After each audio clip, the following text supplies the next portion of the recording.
3 साल के बच्चे की तालाब में डूबने से मौत हो गई है। मंदिर के पास बने तालाब में डूबा 3 साल का बच्चा।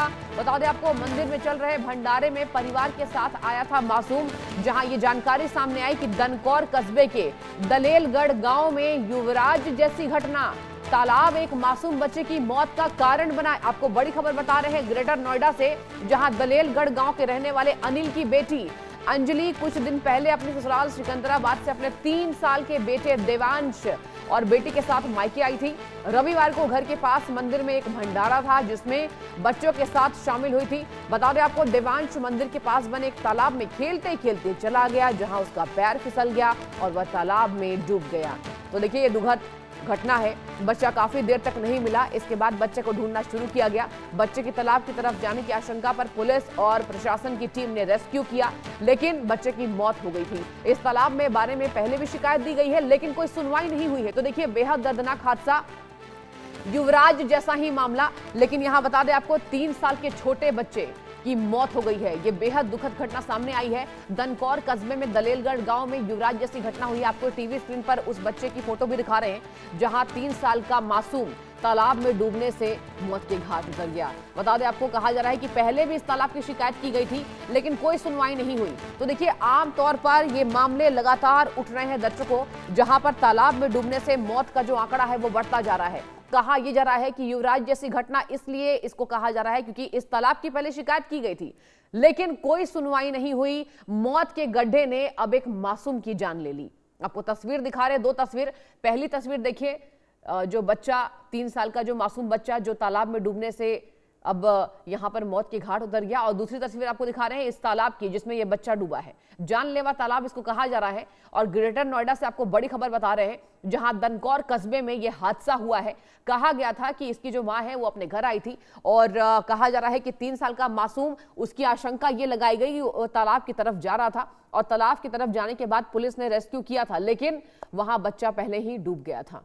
तो ये 2 तस्वीर आपको दिखा रहे हैं। जानलेवा तालाब, देखिए मौत के आंकड़े बढ़ते जा रहे हैं। प्रशासन की लापरवाही ही कहेंगे, क्योंकि देखिए कोई जानकारी इस बाबत पहले नहीं थी कि वहां पर तालाब है, और तालाब के आसपास कोई रिफ्लेक्टर भी नहीं लगाया जाता है।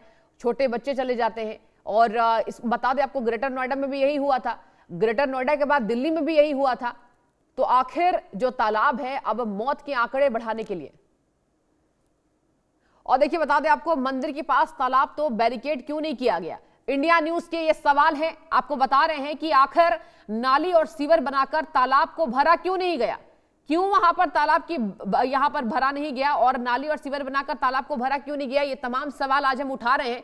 युवराज के बाद नोएडा में तालाब से मासूम की मौत हो गई, और क्या प्रशासन अब एक्शन लेगा? किसकी लापरवाही से जान चली गई छोटे बच्चे की? ये तमाम सवाल आज खड़े हो रहे हैं, और आमतौर पर आम जनता भी यही इंतजार में बैठती है कि कोई कार्रवाई होगी, लेकिन अफसोस की बात यह है कि कोई कार्रवाई नहीं होती है। कोई रिफ्लेक्टर नहीं लगाया जाता है, तालाब की भराई नहीं होती है। नाली और सीवर बनाकर तालाब को क्यों नहीं भरा गया? क्या आए दिन ऐसे ही मौत के आंकड़े सामने आते रहेंगे और प्रशासन सोया रहेगा? ये तमाम सवाल आज हम अपने चैनल के माध्यम से उठा रहे हैं। आपको तस्वीरें भी दिखा रहे हैं उस तालाब की, जहां ये 3 साल का मासूम बच्चा डूब गया और उसकी मौत हो गई। बता दें आपको, माता पिता पर क्या बीत रही होगी इस वक्त, उसका अंदाजा लगाना भी दर्दनाक है। और छोटा सा बच्चा, देखिए आपको तस्वीर दिखा रहे हैं, मासूम बच्चा 3 साल का, जहां इसकी मौत हो गई तालाब में डूबने से। और युवराज के बाद नोएडा में तालाब से मासूम की मौत, कौन होगा जवाबदेह? किसकी जवाबदेही तय होती है आखिर? और ये जवाब किससे लिया जाए? मंदिर के पास तालाब है तो बैरिकेड क्यों नहीं किया गया? मंदिर में वैसे भी लोगों का आना जाना लगा रहता है, पूजा पाठ चलती रहती है, पूजन विधि वहां लोग करते नजर आते हैं, और वहां पर कहा जा रहा है कि मंदिर के पास ये तालाब था।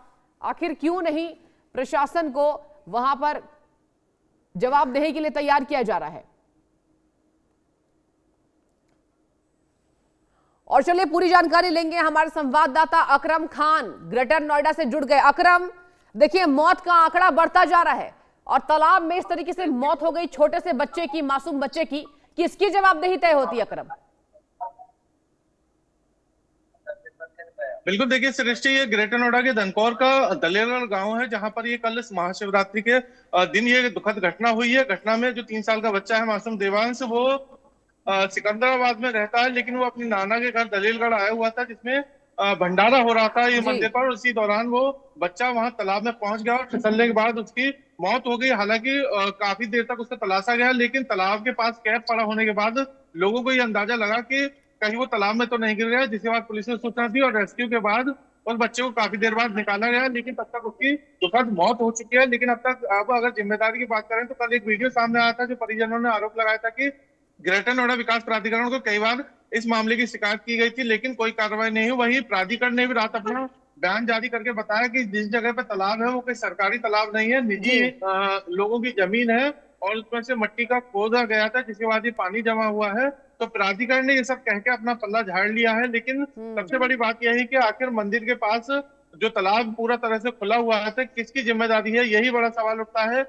आखिर जब लोगों ने शिकायत की गई तो प्राधिकरण को एक मानवीय आधार या किसी जनप्रतिनिधि के जरिए इसका बैरिकेडिंग करानी चाहिए थी, लेकिन बिल्कुल। जिस तरह से लगातार घटनाएं बढ़ रही हैं उस पर ना तो जनप्रतिनिधि, मान लीजिए निजी भी जमीन है तो उस पर जनप्रतिनिधि भी कम से कम इस पे तालाब की बाउंड्री करा सकते हैं, क्योंकि बहुत सारी मद होती है। ऐसा जो हादसा हुआ है उसके बाद हर कोई अपना पल्ला झाड़ता है, लेकिन सवाल यही उठता है कि आखिर कौन उस देवांश की मौत के लिए जिम्मेदार है, क्योंकि हमने सेक्टर 150 में भी देखा युवराज मेहता की मौत के बाद तमाम जगह के कॉर्डन ऑफ या कवर करने की बात कही गई थी, लेकिन अब भी ग्रेटर नोएडा में बहुत सारे ऐसे नाले हैं जो खुले हुए हैं, हम मौत का कुआं बने हुए हैं। लेकिन अब जब देवांश की मौत हुई है तो हर कोई दुखी जरूर खुद को बता रहा है, लेकिन जिम्मेदार आखिर कहाँ है?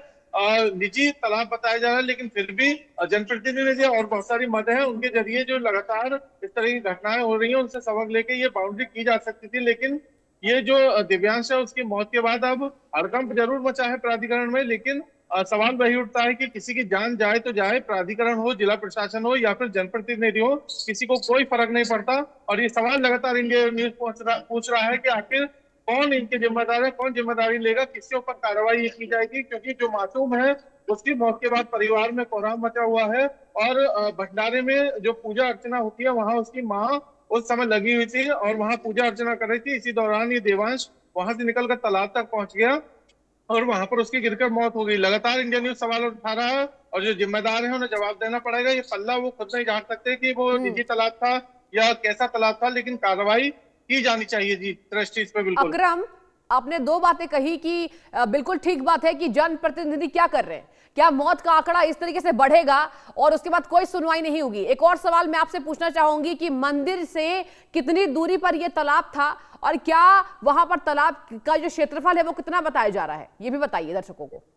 बिल्कुल, देखिए जो तालाब है ये बिल्कुल मंदिर से सटा हुआ है। हाँ। सबसे बड़ा सवाल तो यही खड़ा होता है कि जब मंदिर है और वहां पर बहुत सारे लोग रोजाना पहुंचते हैं पूजा अर्चना के लिए, तो ऐसे में इतना बड़ा तालाब और इतना गहरा तालाब आखिर बिना बैरिकेडिंग के क्यों खुला हुआ था? क्यों किसी जनप्रतिनिधि, प्राधिकरण या किसी ने, जिला प्रशासन ने इस ओर कदम नहीं उठाया? जबकि युवराज मेहता की तकरीबन 1 महीने पहले मौत के बाद पूरे जिले में ये अभियान चलाया गया था कि जो ब्लैक स्पॉट है या ऐसे खुले जगह है वहां पर उनको कवर किया जाएगा, लेकिन ये प्रशासन हो या फिर जनप्रतिनिधि हो उन सबकी लापरवाही को जताता है। और सबसे बड़ा सवाल ये उठता है कि गांव की जो प्रधान होते हैं या जो जनप्रतिनिधि होते हैं वो आखिर कहां तक सोए हुए हैं। और दूसरी बात यह है कि जो तालाब को निजी बताया जा रहा है, अब ये भी देखना होगा कि निजी तालाब है ये क्या है, क्योंकि प्राधिकरण अपना पल्ला झाड़ रहा है और गाँव वालों ने जो वीडियो भेजी है उसमें उन्होंने कहा है कि प्राधिकरण को कई बार शिकायत की गई। तो इसका बहुत बड़ा क्षेत्रफल है और यहाँ ये बहुत गहरा तालाब है, जिसके बाद ये काफी घंटे तक मशक्कत के बाद इस बच्चे को बाहर रेस्क्यू किया गया, लेकिन परिवार ने इस बच्चे के पोस्टमार्टम कराने से इंकार कर दिया। पुलिस का कहना है कि अगर उन्हें कोई शिकायत मिलती है, परिवार शिकायत देता है तो उस पर कार्रवाई की जाएगी, लेकिन अभी तक जो परिजन है उन्होंने इस बच्चे का पोस्टमार्टम नहीं कराया और न ही पुलिस को शिकायत दी है। तो सवाल ये उठता है कि आखिर कब तक देव्यांश हो या फिर युवराज मेहता हो या फिर कमल हो, आखिर कब तक सिस्टम और लापरवाह लोगों की भेंट चढ़ते रहेंगे सृष्टि? अकरम, बिल्कुल आप ठीक कह रहे हैं कि आखिर कब तक लापरवाही से इस तरीके से जाने हम खोते हुए देखेंगे। ये भी बताइए कि आखिर बच्चे के डूबने के कितने घंटे के बाद वहां पर प्रशासन की मौजूदगी हुई और कितने घंटे के बाद रेस्क्यू किया गया? देखिए सृष्टि, क्योंकि बच्चा जब उसमें गिर गया तालाब में तो कई घंटे तक तो परिवार वाले आसपास तलाशते रहे उसको कि बच्चा कहाँ चला गया, लेकिन जब वो तकरीबन 1 घंटे के आसपास जब वो तलाशते रहे और बच्चा नहीं मिला तो तालाब के पास बच्चे की कैप मिली, जिसके बाद उन्हें अंदाजा लगा कि बच्चा शायद तालाब में गिर गया है। उसके बाद जब पुलिस पहुंची तो तकरीबन 2 से 3 घंटों की कड़ी मशक्कत के बाद रेस्क्यू किया गया और रेस्क्यू के बाद उस बच्चे को निकाला गया था। तो ये तमाम जो बातें हैं वो बताती हैं कि जिला प्रशासन हो, जनप्रतिनिधि हो